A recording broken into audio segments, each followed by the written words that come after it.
प्रयागराज के द्वादश माधव की सीरीज में आप सबका एक बार पुनः स्वागत। बंधुओं, यदि यह चैनल और हमारा प्रयास आपको पसंद आ रहा हो तो आप निश्चित रूप से वीडियोस और चैनल को लाइक करें, सब्सक्राइब करें और हाँ, बेल आइकन को दबाना न भूलें। द्वादश माधव के इस सीरीज में आज हम पहुंच गए हैं नौवें माधव के स्थान पर, यानी नवम पीठ पर। नवम स्थान पर हैं श्री संकष्टहर माधव।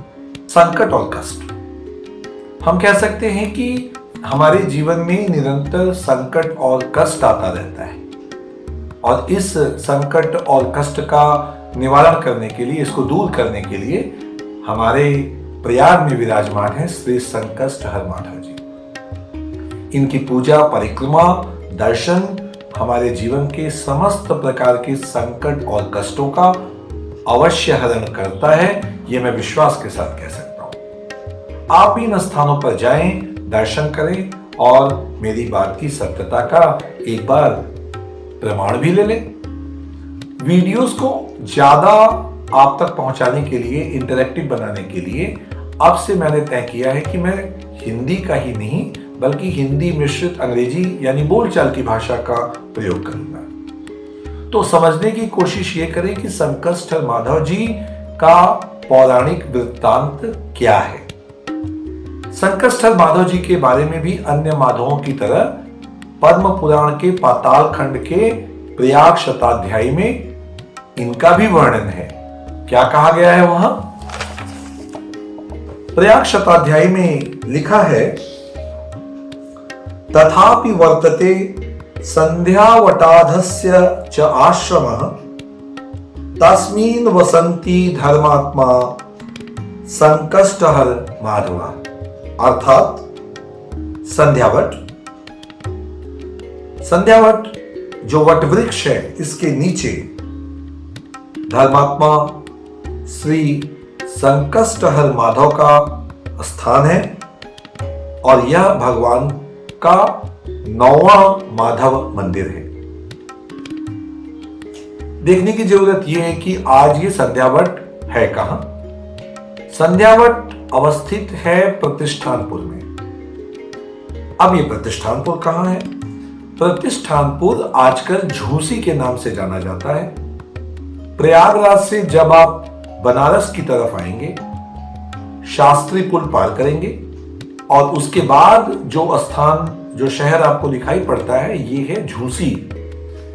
झूसी अपने आप में एक पौराणिक और ऐतिहासिक नगर रहा है प्रतिष्ठानपुर के नाम से, और मैं भविष्य में प्रतिष्ठानपुर की विभिन्न कथाओं को लेकर कई वीडियोस भी बनाऊंगा, जिसमें आप राजा पुरुरवा और उर्वशी की कहानी देखेंगे, जिसमें आप पौराणिक और प्राचीनतम तीर्थ यानी हंस तीर्थ और हंसकूप, उर्वशी पुलीन, पुरुरवा महल के बारे में जानेंगे, शेषनाग तीर्थ के बारे में जानेंगे, और ये सब हैं आज की झूसी में।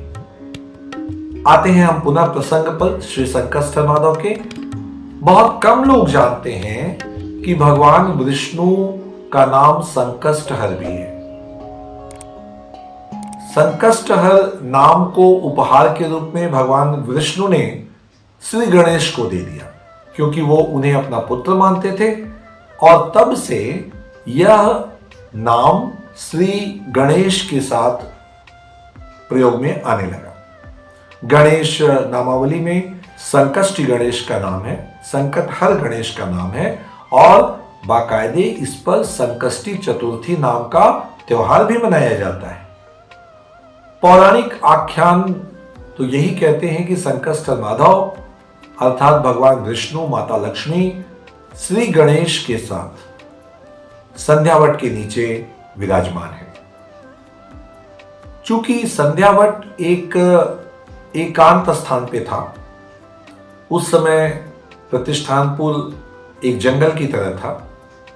विशेषकर यह हिस्सा योगियों और सन्यासियों के निवास के स्थान के रूप में उपयोग होता था। आपको यह जानकारी दे दूं कि आज भी संध्यावट अपने यथा स्थिति में विराजमान है। पुराणों में अक्षयवट के साथ साथ संध्यावट की भी महिमा कही गई है। ये वही स्थान है जहां पर राम से मिलकर जब भरत वापस अयोध्या लौट रहे थे तो उन्होंने इसी संध्यावट के नीचे एक रात्रि निवास किया। भगवान राम और उनके भाई भरत की तरह भगवान राम के अन्यतम भक्त निषाद राज गुह 14 वर्ष तक इसी संध्यावट के नीचे रहे। माधव शंकरस्थल माधव का दर्शन पूजन करते हुए, निकट के हंसकूप का जल पीते हुए उन्होंने कठोर वनवासी जैसा जीवन बिताया। इतने पौराणिक महत्व वाला यह स्थान आज भी सुरक्षित है, यह सचमुच हमारे लिए आनंद का विषय है। लेकिन दुख का विषय यह है कि आज संध्यावट संकटस्थल माधव का स्थान जन सामान्य की पहुंच से दूर है। प्रशासन को यह सुनिश्चित करना चाहिए कि जन सामान्य संध्यावट तक पहुंचे, संकटस्थल माधव के स्थान का दर्शन करें, पूजन करें और प्रदक्षिणा करें। और यह कार्य सरकार को अपनी मजबूत इच्छा शक्ति से ही करना होगा, अन्यथा चीजें हमारे सामने होते हुए भी हमसे दूर हैं। प्रसिद्ध गीता प्रेस की एक पुस्तक छपी थी, तीर्थांक। संभवतः आपको यह बाजार में भी मिल जाए। इसी तीर्थांक में प्रयाग के तीर्थों में संकटस्थल माधव का स्थान संध्यावट के नीचे बताया गया है। एक पुराना सा चित्र भी आपके स्क्रीन पर आ चुका है, जो कि कल्याण से ही लिया गया था, गीता प्रेस की पुस्तक से ही लिया गया है। उसमें बिल्कुल स्पष्ट है कि श्री संकटस्थल माधव का मूल स्थान संध्यावट के नीचे ही है।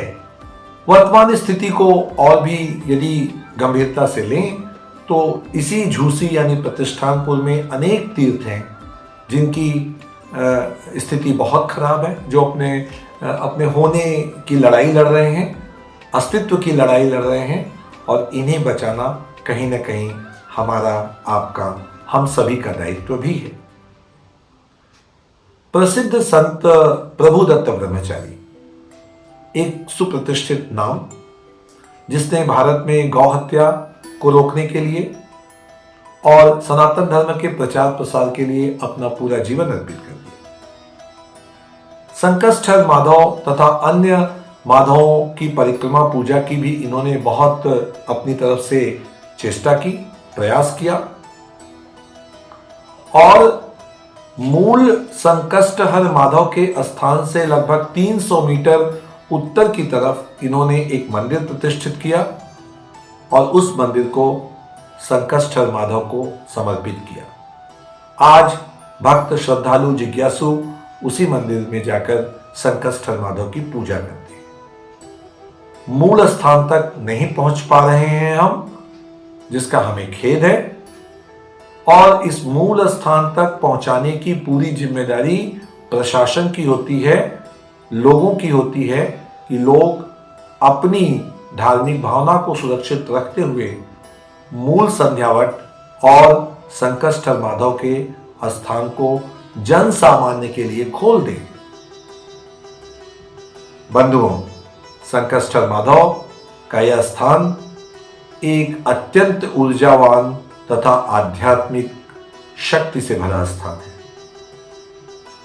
माघ, कार्तिक, वैशाख, इन महीनों में संकटस्थल माधव का दर्शन, पूजन, प्रदक्षिणा अत्यंत फलदायी है। निश्चित रूप से आप अन्य माधवों के स्थान पर जाने की तैयारी भी कर रहे होंगे। उसी तरह से इस संकटस्थल माधव के लिए भी डिस्क्रिप्शन बॉक्स में गूगल मैप पर कोऑर्डिनेट्स डाल दिए गए हैं और आप एक क्लिक पर वर्चुअली वहां पहुंच सकते हैं। लेकिन उससे काम संपूर्ण नहीं होगा, आपको वहां जाना चाहिए, तभी आप रियलाइज करेंगे वहां की स्पिरिचुअल एनर्जी को, आध्यात्मिक ऊर्जा को। इन्हीं शब्दों के साथ जय माता।